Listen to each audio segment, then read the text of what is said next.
Assalamualaikum warahmatullahi wabarakatuh. Om Swastiastu. Perkenalkan, nama saya Anita Witri Hidayah, Prodi Komputerisasi Akuntansi dengan NIM 2010016. Di sini saya akan mempresentasikan artikel ilmiah saya yang berjudul Motivasi dalam Belajar.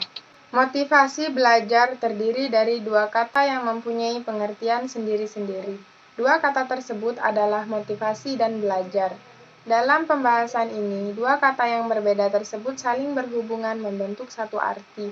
Motivasi belajar mempunyai dorongan individu agar belajar dengan baik. Motivasi belajar amat penting untuk mencapai kesuksesan belajar. Lingkungan sekolah amat perlu untuk meningkatkan motivasi belajar peserta didik di sekolah melalui program-program yang ditawarkan oleh sekolah. Motivasi menurut Moh User Usman ialah suatu proses untuk meningkatkan motif-motif menjadi perbuatan untuk tingkah laku untuk memenuhi kebutuhan dan mencapai tujuan tertentu. Dalam hal belajar, motivasi diartikan sebagai keseluruhan daya penggerak dalam diri siswa untuk melakukan serangkaian kegiatan belajar guna mencapai tujuan yang telah ditetapkan. Tugas guru adalah membangkitkan motivasi anak sehingga ia mau melakukan serangkaian kegiatan belajar. Sedangkan belajar merupakan suatu bentuk perubahan tingkah laku yang terjadi pada seseorang. Berikut akan dijelaskan definisi belajar yang dikemukakan oleh para ahli. Pertama, Abin Syamsuddin Makmun mengemukakan bahwa belajar adalah suatu proses perubahan perilaku atau pribadi seseorang yang berdasarkan praktek atau pengalaman tertentu. 2. Slameto berpendapat bahwa belajar ialah suatu proses yang dilakukan seseorang untuk memperoleh suatu perubahan tingkah laku yang baru secara keseluruhan sebagai hasil pengalamannya sendiri dalam interaksi dengan lingkungannya.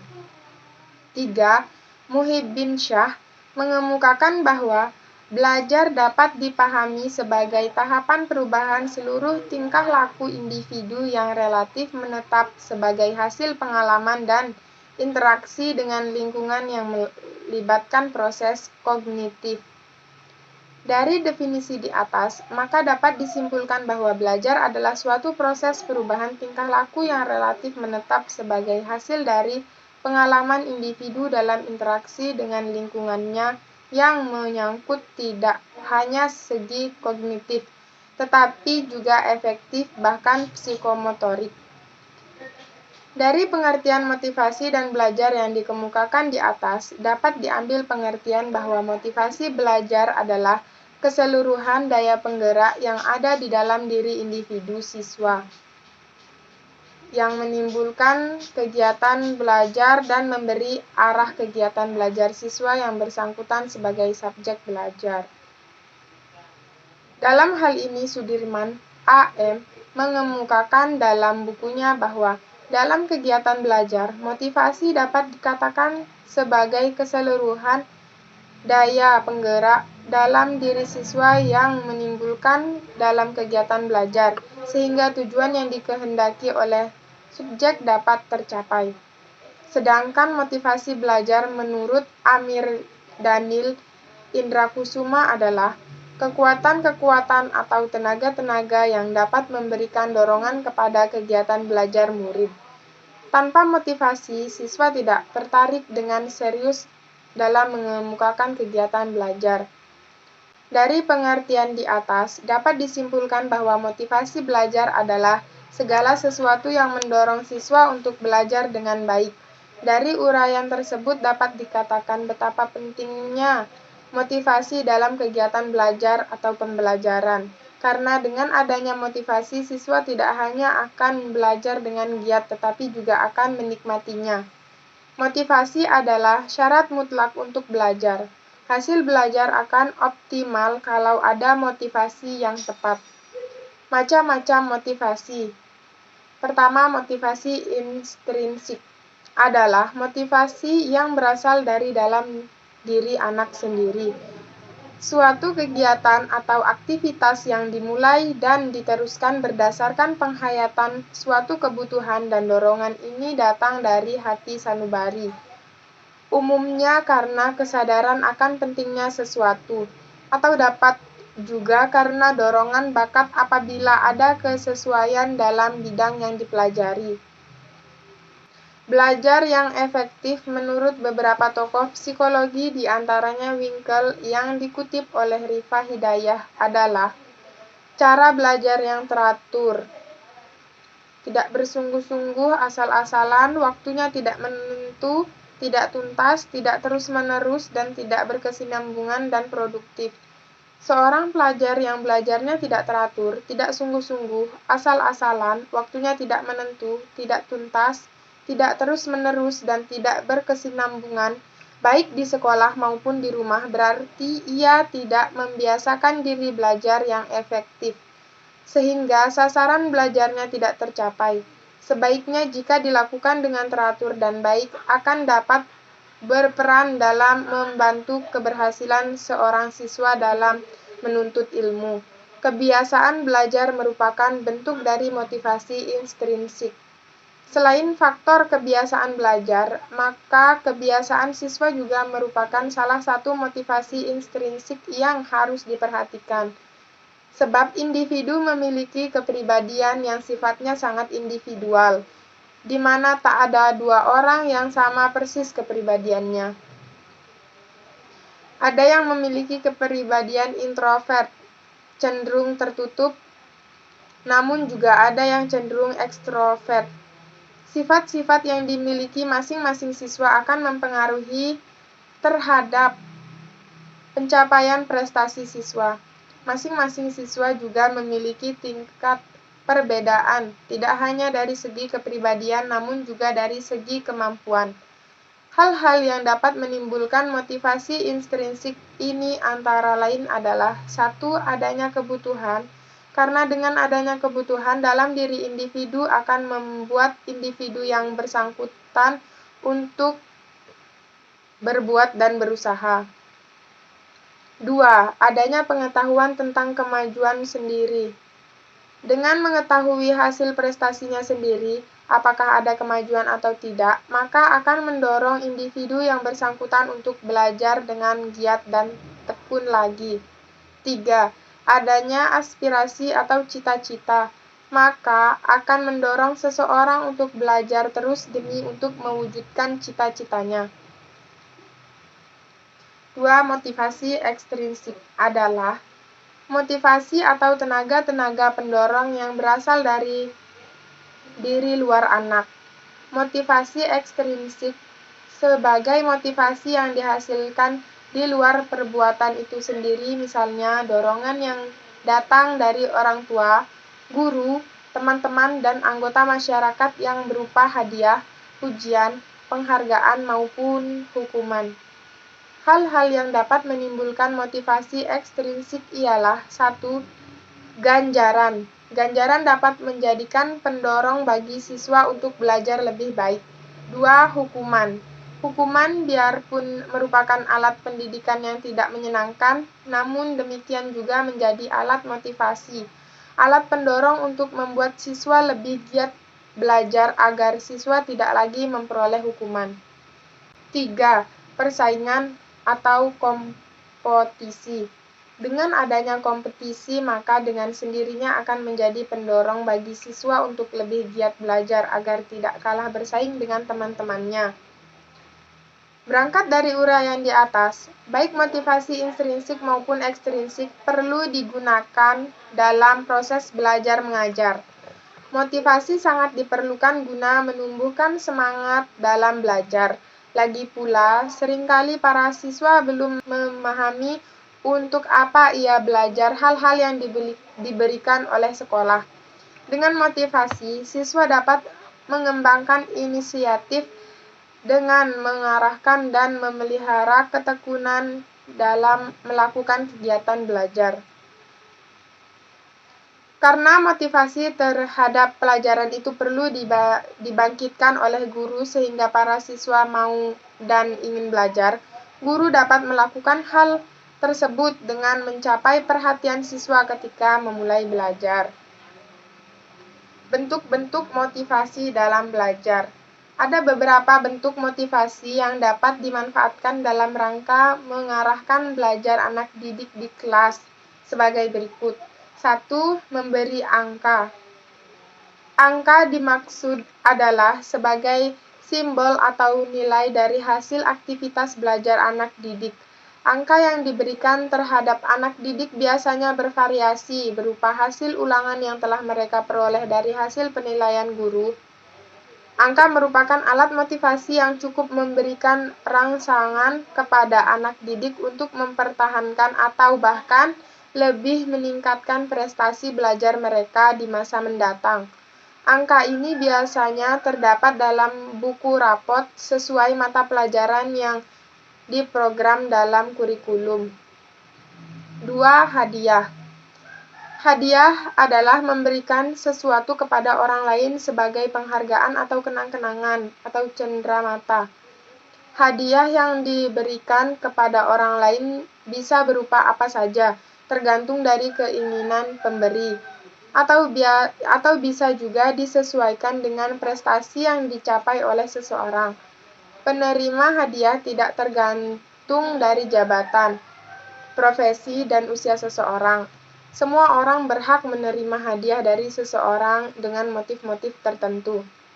Dalam dunia pendidikan, hadiah bisa dijadikan sebagai alat motivasi. Hadiah dapat diberikan kepada anak didik yang berprestasi tinggi, rankingnya 1, 2, atau 3 dari anak didik lainnya. Dalam pendidikan modern, anak didik yang berprestasi tinggi memperoleh predikat sebagai anak didik teladan dan untuk perguruan tinggi atau universitas disebut sebagai mahasiswa teladan. Sebagai penghargaan atas prestasi mereka dalam belajar, uang beasiswa Super Smart diberikan adalah untuk memotivasi anak didik mahasiswa agar senantiasa mempertahankan prestasi belajar selama berstudi. Kepentingan lainnya adalah untuk membantu anak-anak atau mahasiswa yang berprestasi dalam segala hal, tetapi termasuk kelompok anak dengan latar belakang ekonomi orang tua yang melemah. Sehingga bila tidak dibantu berupa uang beasiswa Super Smart, studi mereka akan kandas di tengah perjalanan atau gagal sama sekali. 3. Kompetisi. Kompetisi adalah persaingan dapat digunakan sebagai alat motivasi untuk mendorong anak didik agar mereka bergairah belajar. Persaingan dalam bentuk individu maupun kelompok diperlukan dalam pendidikan. Kondisi ini bisa dimanfaatkan untuk dijadikan proses interaksi belajar mengajar yang kondusif. Untuk menciptakan suasana yang demikian, metode mengajar memegang peranan. 4. Ego involvement. Menumbuhkan kesadaran terhadap siswa agar merasakan pentingnya tugas dan menerimanya sebagai tantangan, sehingga bekerja keras dengan mempertaruhkan harga diri adalah sebagai salah satu bentuk motivasi yang cukup penting. Seseorang akan berusaha dengan segenap tenaga untuk mencapai prestasi yang baik dengan menjaga harga dirinya. Penyelesaian tugas dengan baik adalah simbol kebanggaan dan harga diri. Begitu juga untuk siswa, si subjek belajar. Para siswa akan belajar dengan keras, bisa jadi karena harga dirinya. 5. Memberi ulangan. Para siswa akan menjadi giat belajar kalau mengetahui akan ada ulangan. Oleh karena itu, memberi ulangan ini juga merupakan sarana motivasi. Tetapi yang harus diingat oleh guru adalah jangan terlalu sering atau misalnya setiap hari, karena bisa membosankan dan bersifat rutinitas. Dalam hal ini, guru juga harus terbuka. Maksudnya, kalau ada ulangan harus ada pemberitahuan terlebih dahulu kepada siswa. 6. Mengetahui hasil. Dengan mengetahui hasil pekerjaan, apalagi kalau terjadi kemajuan, akan mendorong siswa untuk lebih giat belajar. Semakin mengetahui bahwa grafik hasil belajar meningkat, maka ada motivasi pada diri siswa untuk terus belajar dengan suatu harapan hasilnya terus meningkat. 7. Pujian. Apabila ada siswa yang sukses, ada keberhasilan menyelesaikan tugas dengan baik, perlu diberikan pujian. Pujian ini adalah bentuk reinforcement yang positif dan sekaligus merupakan motivasi yang baik. Oleh karena itu, supaya pujian ini merupakan motivasi, pemberiannya harus tepat.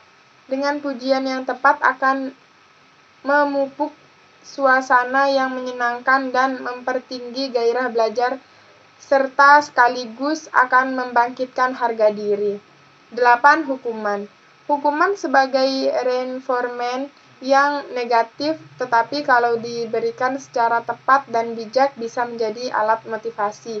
Oleh karena itu, guru harus memahami prinsip-prinsip memberi hukuman. 9. Hasrat untuk belajar. Hasrat untuk belajar berarti ada unsur kesengajaan, ada maksud untuk belajar. Hal ini akan lebih baik bila dibandingkan segala sesuatu kegiatan yang tanpa maksud. Hasrat untuk belajar berarti pada anak didik itu memang ada motivasi untuk belajar, sehingga sudah tentu hasilnya akan lebih baik. 10. Minat. Di atas sudah diuraikan bahwa soal motivasi sangat erat hubungannya dengan unsur minat. Motivasi muncul karena ada kebutuhan, begitu juga minat, sehingga tepatlah kalau minat merupakan alat motivasi yang pokok. Proses belajar itu akan berjalan lancar kalau disertai dengan minat. 11. Tujuan yang diakui.